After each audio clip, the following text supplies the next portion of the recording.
In a bold theft at a downtown Washington, D.C. restaurant, Department of Homeland Security Secretary Kristi Noem fell victim to a purse snatcher while dining with her family Sunday evening.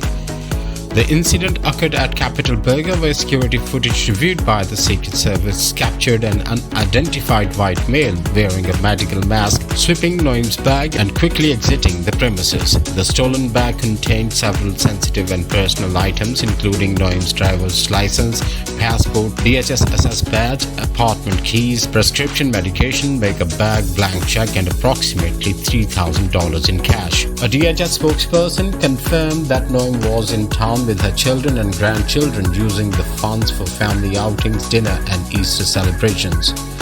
The Secret Service has launched an investigation and is tracking possible activity involving her financial accounts or personal data.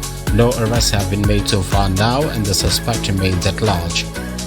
The incident highlights the vulnerability of even high-profile officials in public spaces and raises concerns about how stolen government credentials could be misused.